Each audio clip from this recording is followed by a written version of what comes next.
بیماریوں کا علاج بھی پوری کائنات کی تمام چیزوں میں موجود ہے، تاکہ آپ کو کسی قسم کی کوئی زحمت نہ ہو، تکلیف نہ ہو۔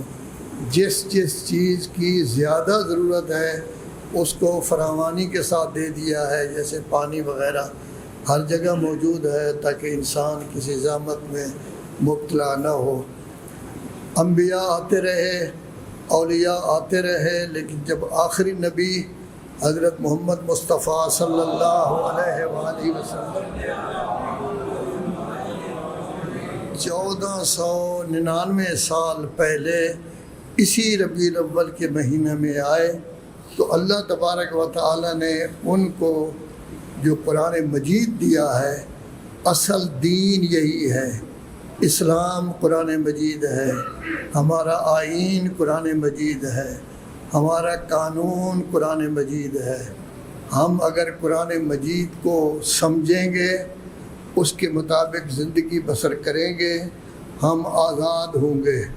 مسلمانوں میں حریت ہوگی، آزادی ہوگی، مساوات ہوگی، کوئی کسی کا حق نہیں مارے گا، کوئی کسی کا حق نہیں کھائے گا۔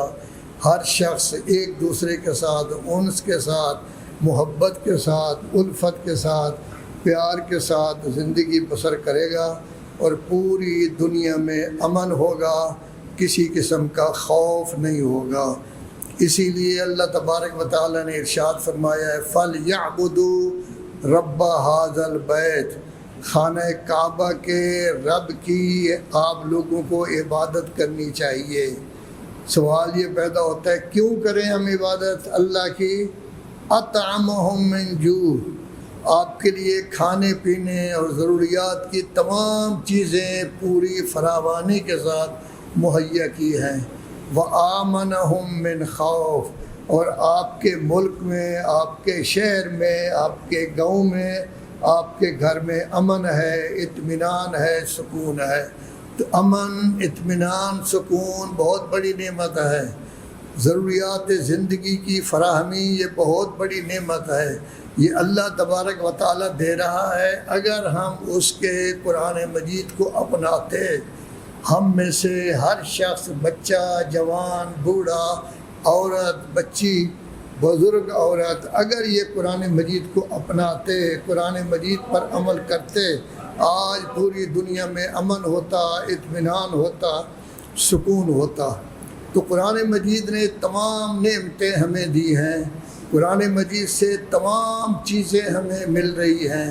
قرآن مجید یہ بتا رہا ہے فلاں قوم نے، یہودیوں نے یہ کام کیا، تباہ و برباد ہو گئے، آپ بھی کریں گے تو آپ کا بھی یہی حال ہوگا۔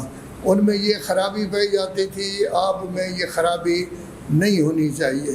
تو اللہ تبارک و تعالی نے جب اپنے نبی کو بھیجا تو رفتہ رفتہ جن چیزوں کا تحقق ہونا تھا، جو چیزیں بعد میں آنے والی تھیں، ان کی طرف بھی اشارے ابتدا ہی سے شروع کر دیے۔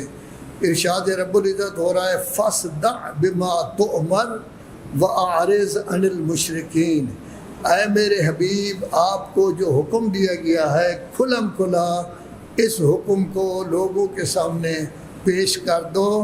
وَأَعْرِضْ عَنِ الْمُشْرِكِينَ، اور مشرک جو شرارتیں کریں گے ان سے بالکل آپ منہ موڑ لیں۔ اِنَّا كَفَيْنَاكَ الْمُسْتَهْزِئِينَ، جو لوگ آپ کا مذاق اڑانے والے ہیں اللہ فرماتے ہیں ہم نپٹ لیں گے۔ اور اللہ فرما رہا ہے جب بھی اللہ کا کوئی حکم ہوتا ہے، سخت حکم اگر ہو کہ یہ آپ پہنچائیں، آپ خیال کرتے ہیں پتہ نہیں کفار کا رد عمل کیا ہوگا، وَيَزِيقُ صَدْرُكَ، آپ کا دل تنگ ہو جاتا ہے، دل تنگ نہ کریں، بالکل کھلم کھلا آرام سے پہنچائیں، اللہ کی عبادت کرتے رہیں، اللہ مکمل انتظام کرے گا، کوئی آدمی آپ کو کسی قسم کی تکلیف نہیں پہنچا سکے گا۔ یہ حکم ہوا قرآن مجید کا۔ چنانچہ اس کے بعد فوراً حکم ہوا سورہ نمبر 47 نزول کے لحاظ سے انذر عشیرتک الاقربین، اپنے قریبی رشتہ داروں کو بلاؤ۔ یہ آپ مجالس میں سنتے رہتے ہیں، نعرے بھی ماشاءاللہ لگاتے ہیں۔ میں نے جس چیز کا ذکر کرنا ہے کہ توحید کے بعد اب پہلی دفعہ رسول اعظم صلی اللہ علیہ وآلہ وسلم نے قریش کے بڑے بڑے 40 لوگوں کے سامنے ذکر کیا کہ میں نبی بن کر آیا ہوں، میری نبوت کو تسلیم کرو۔ یہ 3.5 سال بعد نبوت کے آنے کے بعد 3.5 سال بعد اعلان ہوا زیارت عشیرہ اقربین میں کہ آپ اعلان کریں۔ اور ایک اور اشارہ بھی دے دیا گیا۔ وہ اشارہ کیا تھا؟ پوچھا کون ہے جو میرا ساتھ دے گا، کون ہے جو میری مدد کرے گا، کون ہے جو میری نصرت کرے گا؟ تو کسی نے جواب نہیں دیا۔ آپ سنتے رہتے ہیں 3 دفعہ اٹھے تو مولا کائنات ہی اٹھے کہ میں حاضر ہوں، اور یہ فرمایا وہی میرا خلیفہ ہوگا، وہی میرا وصی ہوگا، وہی میرا وزیر۔ تو خلافت کا اعلان نہیں ہوا، وصایت کا اعلان نہیں ہوا، وزارت کا اعلان نہیں ہوا، لیکن اشارہ دے دیا گیا کہ جو میری مدد کرے گا تو اس کو یہ باقاعدہ عہدے ملیں گے۔ تو نبوت آئی ہے، 3.5 سال کے بعد نبوت کا اعلان، اور پھر اس ولایت کا اعلان رسول اعظم صلی اللہ علیہ وآلہ وسلم نے بعد میں جا کے کیا ہے غدیر کے موقع پر۔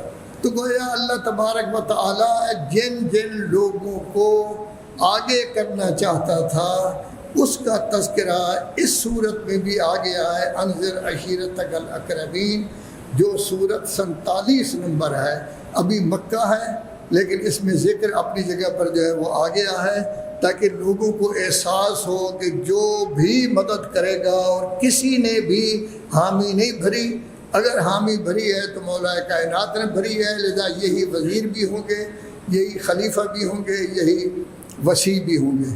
پھر اس پر اکتفا نہیں کیا گیا۔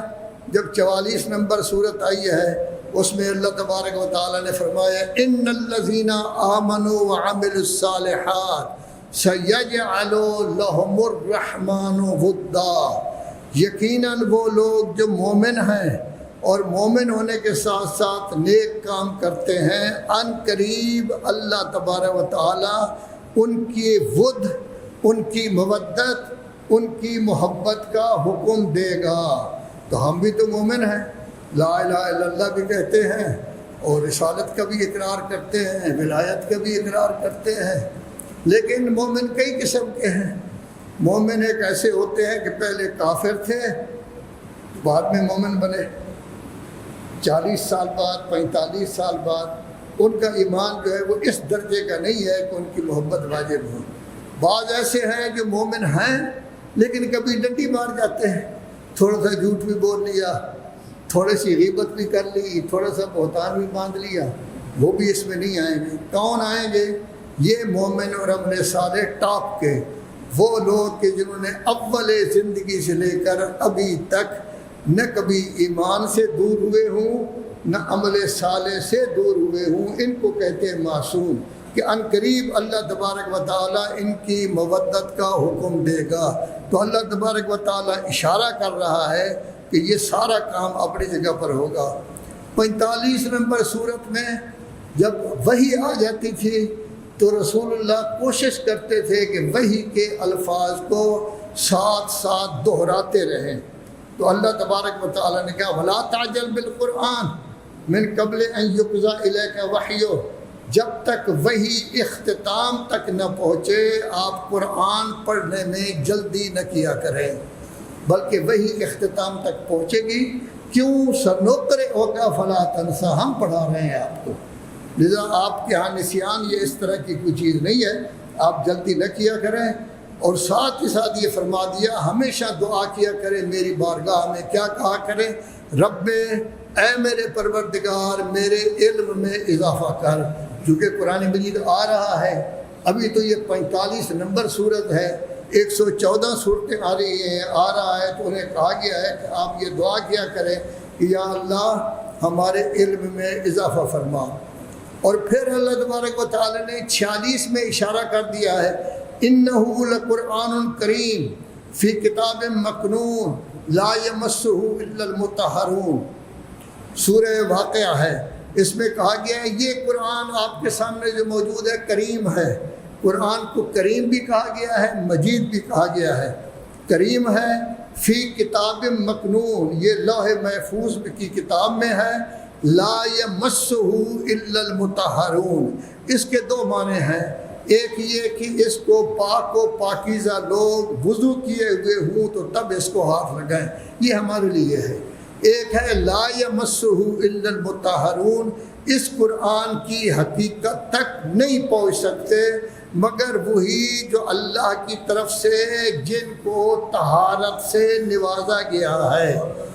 ہماری طہارت ہماری ہے، ہم محنت کریں گے، نام پارہ میں ہے لیطہرکم، تاکہ اللہ آپ کو پاک کر دے، لیکن وہ ایسے ہیں جن کو طہارت سے تو کوئی ہمیں بتا دیا گیا ہے۔ قرآن بھی ہے، قرآن مجید کا حقیقی علم رکھنے والے وہ لوگ بھی ہیں جو اللہ کی طرف سے طہارت شدہ ہیں، جن کو پاکیزہ بنایا گیا ہے، یہ دونوں ساتھ ساتھ رہیں گے۔ انہی کو کہتے ہیں قرآن و اہل بیت، کہ ایک طرف قرآن ہوگا اور دوسری طرف اہل بیت۔ لیکن یاد رکھیں خالی قرآن ہمیں کوئی فائدہ نہیں دیتا۔ قرآن مجید اس لیے نہیں ہے کہ دلہا کو اس کے نیچے سے گزاریں، یورپ کو جا رہا اس کو نیچے سے گزاریں، یہ قرآن مجید کا کام نہیں ہے، یہ تشریفات ہیں آپ تبرک کے لحاظ سے اپنے طور پر۔ قرآن مجید اس لیے ہے کہ پڑھیں، سمجھیں، عمل کریں۔ جتنا قرآن مجید ہم پڑھتے ہیں، سمجھتے ہیں، عمل کرتے ہیں، اتنے ہم مسلمان ہوں گے، اور اس میں کوئی فرق نہیں۔ میرا بھی یہی حال ہے، آپ کا بھی یہی حال ہے۔ آپ جتنا پڑھیں گے جتنے فیصد اتنے مسلمان ہوں گے، میں بھی جتنے فیصد پڑھوں گا میں بھی اتنا ہی مسلمان ہوں گا۔ لیکن آیا قرآن مجید کے ساتھ ہمارا تعلق ہے؟ قرآن مجید کی ہم ہر روز تلاوت کرتے ہیں، اگر ایک دن قرآن مجید کی تلاوت رہ جائے تو ہمیں کوفت ہوتی ہے، تکلیف ہوتی ہے کہ آج ہم نے غلط کیا کہ قرآن مجید کی تلاوت نہیں کی۔ یہ ہے قرآن مجید کی محبت۔ اگر محبت ہے انسان کو سکون نہیں ملے گا کہ آج میں نے تلاوت کیوں نہیں کی، اور اگر محبت نہیں ہے تو پھر آدمی پرواہ ہی نہیں کرتا۔ یہی حال نماز کا ہے کہ نماز اگر پابندی سے ہم پڑھتے ہیں تو گویا قرآن نماز کی عزت کرتے ہیں، اگر نہیں پڑھتے تو نماز کی عزت نہیں کرتے۔ پھر نماز کو اہمیت دیتے ہیں یا نہیں؟ اول وقت میں پڑھتے ہیں یا کبھی موقع مل جائے تو 2 بجے مل جائے، 3 بجے مل جائے، 4 بجے مل جائے، 5 بجے مل جائے، غروب سے تھوڑا سا وقت پہلے مل جائے کہ نماز ظہرین پڑھیں۔ ایسے لوگوں کو کہا گیا ہے غافل، ایسے لوگوں کو کہا گیا ہے کہ نماز کی اہمیت ان کے دل میں نہیں ہے۔ ایسے لوگوں کے لیے کہا گیا ہے ان کے لیے ویل ہے جو نماز کے معاملے میں غفلت۔ یہی حال قرآن مجید کا ہے۔ سورہ مزمل میں ہے فَقْرَؤُوا مَا تَيَسَّرَ مِنَ الْقُرْآنِ، جتنا قرآن پڑھ سکتے ہو ہر روز پڑھو، سمجھو اور عمل کرو۔ پھر ایک اور بات کہی گئی ہے کہ جس سے پتہ چلتا ہے اگر آپ مریض ہیں تب بھی قرآن پڑھو، اگر آپ مسافر ہیں، تنگی میں ہیں، تب بھی قرآن پڑھو، اگر آپ جنگ کر رہے ہیں، جنگ حریر ہو رہی ہو، جنگ صفین ہو رہی ہو، تب بھی قرآن مجید پڑھیں۔ یہ اتنی زیادہ تاکید اس لیے کہی گئی ہے کہ قرآن ہی ہمارا دین ہے۔ اگر قرآن نہیں پڑھیں گے، سمجھیں گے نہیں، تو ہم پھر دین کو کیسے سمجھیں گے، ہمیں ترقی کیسے ہوگی؟ جب سے ہم نے قرآن مجید کو چھوڑا ہوا ہے، اہل بیت کو تو تمام لوگوں نے چھوڑ ہی دیا ہے نا، آپ لوگ صرف نام کی حد تک ہیں اہل بیت کے، تو نتیجہ اس کا کیا ہے؟ مسلمانوں کی کیا حالت ہے؟ 57 ملک ہیں اور مسلمانوں کی کوئی آواز نہیں، مسلمان بات نہیں کر سکتے، مسلمان بول نہیں سکتے، مسلمان گنگے ہیں، مسلمان کی زبان کام نہیں کرتی۔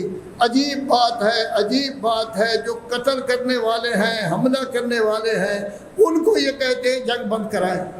حملہ تو وہ خود کر رہے ہیں، پھر ان کو کہتے ہیں جنگ بند کرائیں۔ لا حول ولا قوت الا باللہ۔ ذہنیت بگڑ گئی ہے، سمجھ نہیں ہے، کچھ نہیں، سب کچھ اس لیے کہ رسول اعظم صلی اللہ علیہ وآلہ وسلم فرما کر گئے تھے کہ 2 چیزیں چھوڑے جا رہا ہوں۔ ہر شخص دیکھے، میں اپنی جگہ دیکھوں، آپ دیکھیں، آپ اپنی جگہ دیکھیں کہ آیا قرآن کے ساتھ ہمارا تمسک ہے؟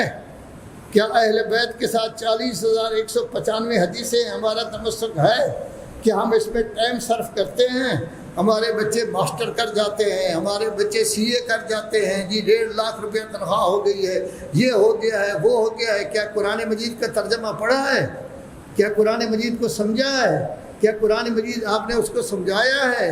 اللہ کہتا ہے سب سے پہلے میں، سب سے پہلے میں، سب سے پہلے میرا نام۔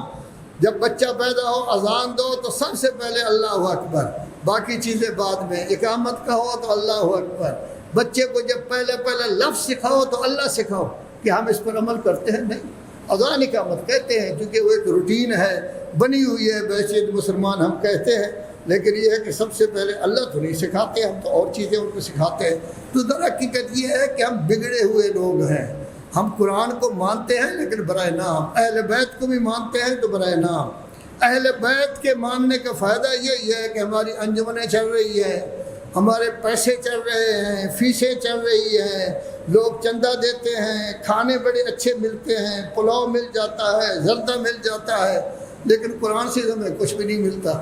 لذا جس سے ہمیں کچھ مل رہا ہے ہم اس کے لیے سب کچھ کرتے ہیں، صرف کھانے پینے کی حد تک. جس سے کچھ بھی نہیں مل رہا وہ ہم کچھ بھی نہیں کرتے.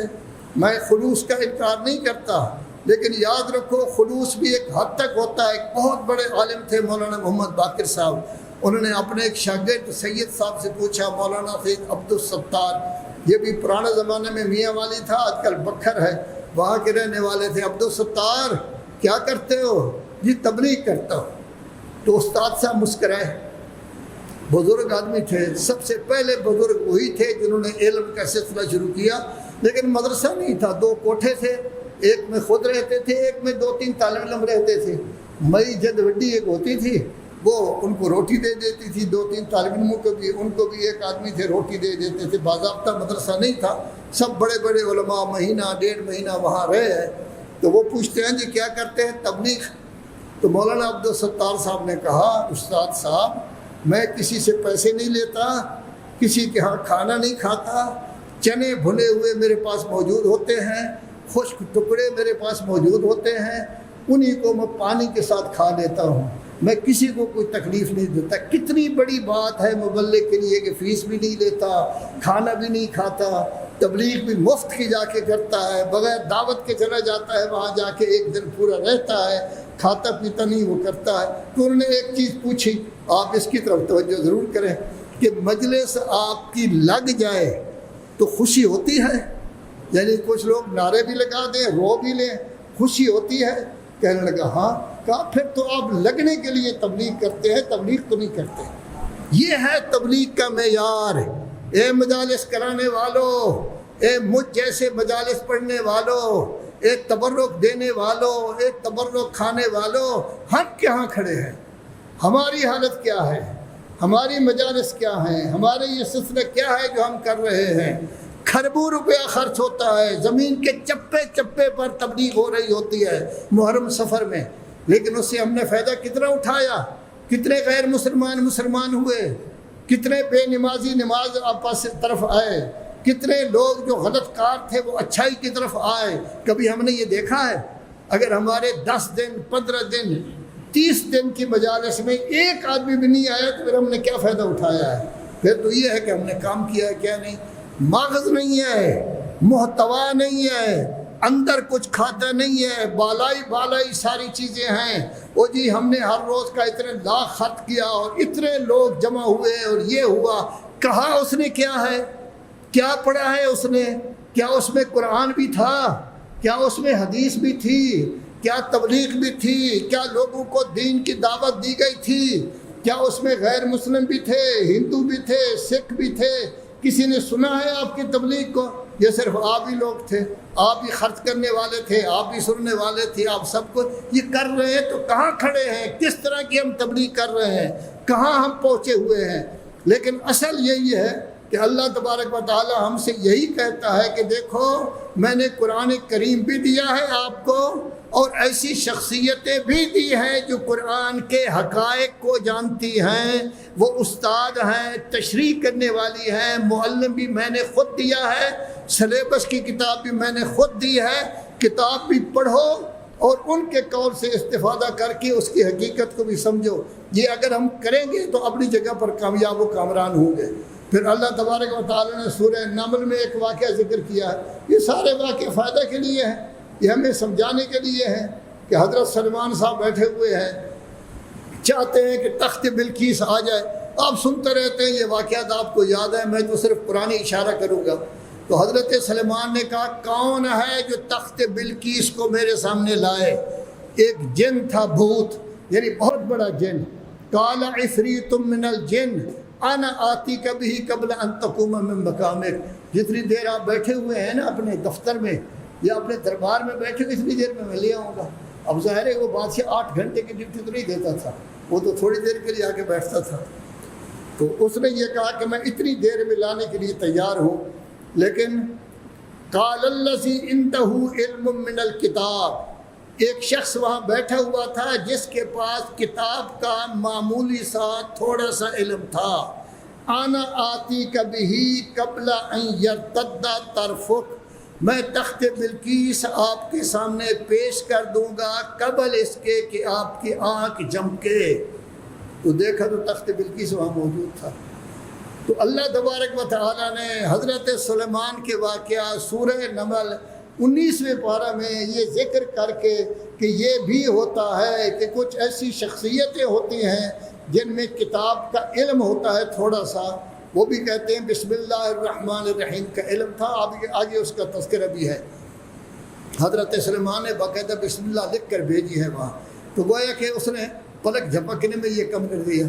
تو یہ در حقیقت بتانا تھا کہ جن کو میں نبوت دیتا ہوں، جن کو میں عہدہ دیتا ہوں، ان کے وزراء اتنی اہمیت کے مالک ہوتے ہیں کہ پلک جھپکنے میں وہ تخت بلقیس کو اتنے دور سے پیش کر دیتے ہیں بیت المقدس میں ان کے ہاں. اسی کا تذکرہ اللہ تبارک و تعالیٰ نے 96ویں سورہ رعد میں کیا ہے. یقول الذین کفروا لست مرسلا، کافر کہتے ہیں آپ رسول نہیں.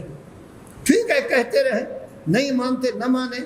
اگر آپ کو رسول تسلیم کرنے کے لیے تیار نہیں ہے تو نہ مانے.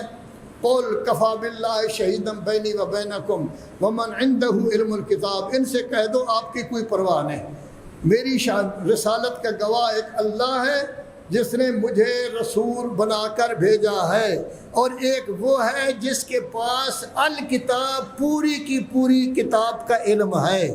تو گویا ہمیں بتایا گیا کہ اس کے پاس کتاب کی ایک آیت بسم اللہ الرحمن الرحیم کا علم تھا. سینکڑوں میلوں سے یا کلومیٹروں سے وہ تخت بلقیس پلک جھپکنے میں، لیکن رسول اللہ کا جو نائب ہوگا اس کا علم اتنا زیادہ ہوگا کہ وہ پورے کے پورے قرآن مجید کا عالم ہوگا. تو یہ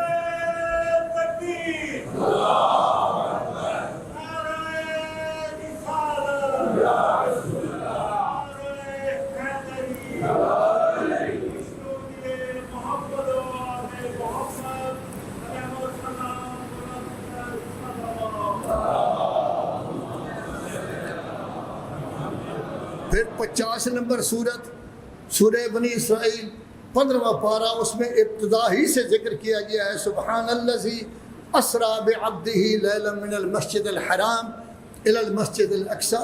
تو یہ گویا کہ کیا ہو رہا ہے، معراج ہو رہا ہے کہ یہ نبی جس کو میں نے آخری نبی بنا کر بھیجا ہے، جو خاتم الانبیاء ہے، جس پر نبوت کا اختتام ہے، وہ خاتم النبیین ہے، اس کے بعد امامت کا سسٹم ہوگا.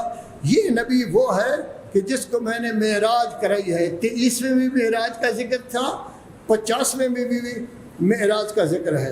اور پھر اسی صورت میں اللہ تبارک و تعالیٰ فرماتا ہے وَبِالْحَقِّ أَنزَلْنَاهُ وَبِالْحَقِّ نَزَلَ، ہم نے قرآن مجید کو حق بنا کر اتارا اور وہ قرآن مجید حق بن کر اترا. گویا اللہ کہہ رہے نبی کو ہم نے حق بنا کر بھیجا، وہ حق بن کر آیا. قرآن مجید کو حق بنا کر اتارا، وہ حق بن کر اترا. اللہ بھی حق ہے، جبرائیل بھی حق ہے، لوح محفوظ بھی حق ہے، قرآن مجید بھی حق ہے. کسی جگہ اعوجاج نہیں، کسی جگہ سستی نہیں، کسی جگہ خجل نہیں، کوئی ایسی چیز نہیں پائی جاتی. یہ میری اعلیٰ ترین کتاب ہے، اس کتاب کو پڑھو، اس کتاب کو پڑھو، سمجھو، عمل کرو، تاکہ آپ بھی اعلیٰ ترین مسلمان بن جائیں اور اللہ تبارک و تعالیٰ یہ کہہ سکے کہ یہ شخص بھی میرا مسلم ہے، تمام معاملات میں میرے سامنے جھکتا ہے. اور پھر 54 صورت میں اللہ تبارک و تعالیٰ پھر فرما رہا ہے وَلَقَدْ آتَيْنَاكَ سَبْعًا مِّنَ الْمَثَانِي وَالْقُرْآنَ الْعَظِيمِ، ہم نے آپ کو 7 دگنے دیے اور قرآن عظیم دیا. اب قرآن عظیم تو ہمارے سامنے موجود ہے، 6000 سے زیادہ آیتیں اس کے اندر موجود ہیں، 30 پارے ہیں، 114 صورتیں ہیں۔ 7 من المثانی سورہ فاتحہ 7 آیتیں ہیں۔ اب 7 من المثانی دگنا کیوں؟ دگنا کی 2 وجہ بیان کی گئی ہے۔ ایک یہ کہ سورہ فاتحہ 2 دفعہ نازل ہوئی ہے، پہلی دفعہ بھی نازل ہوئی ہے اول نمبر پر، پھر 5ویں نمبر پر نازل ہوئی ہے۔ لیکن ایک اور تعویل بھی ہے جو ذکر کی گئی ہے، وہ یہ ہے کہ 7 من المثانی سے مراد یہ ہے کہ جیسے سورہ فاتحہ جو قرآن مجید کا مکمل طور پر خلاصہ ہے، جس میں پورا قرآن مجید موجود ہے، قرآن مجید میں تورات بھی موجود ہے، زبور بھی موجود ہے، انجیل بھی موجود ہے، اور پورا قرآن سورہ فاتحہ میں موجود ہے، اور اس کی 7 آیتیں ہیں۔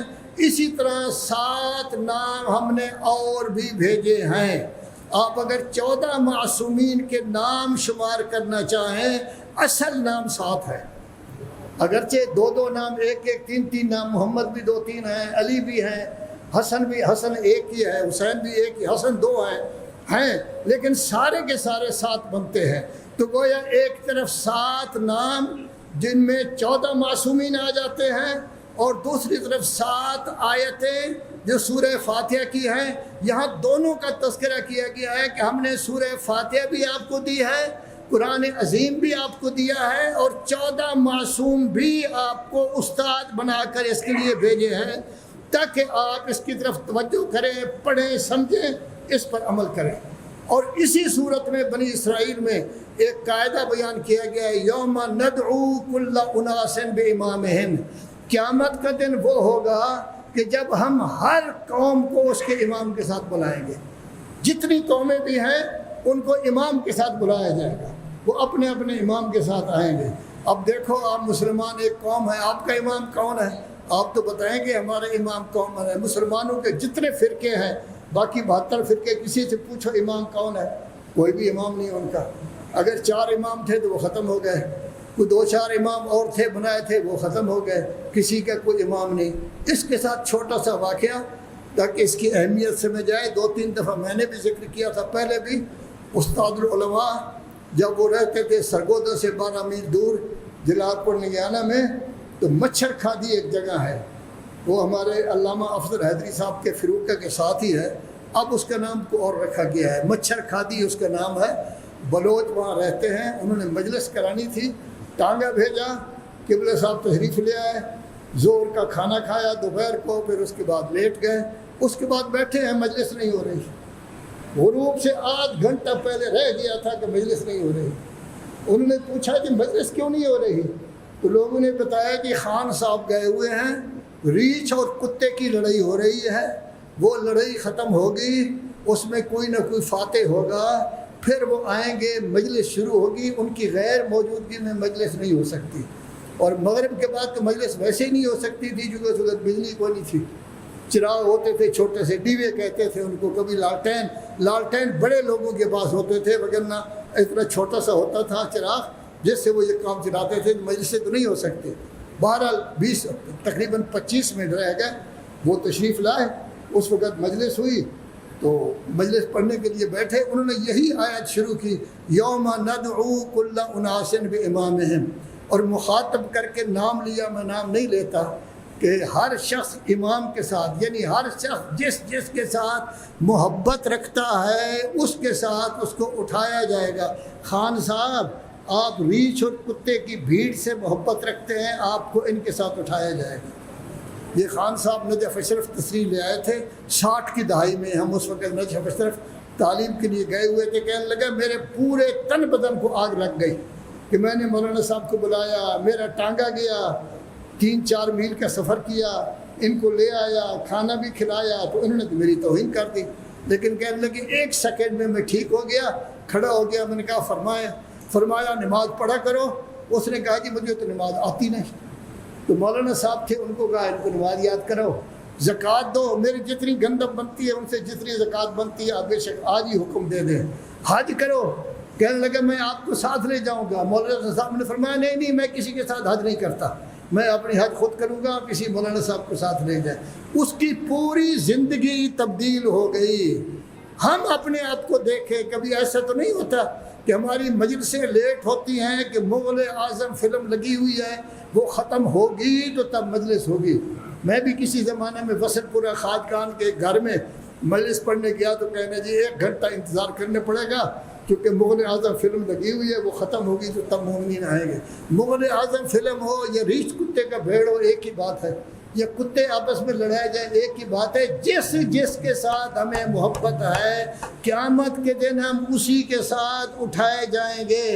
اس میں یہ نہیں ہوگا کہ یہ نجف کا پڑا ہوا ہے، یہ پاکستان کا پڑا ہوا ہے، یہ سید ہے غیر سید ہے۔ اللہ کا حکم ایک ہی ہوتا ہے، اس میں کسی قسم کی تبدیلی نہیں ہوتی۔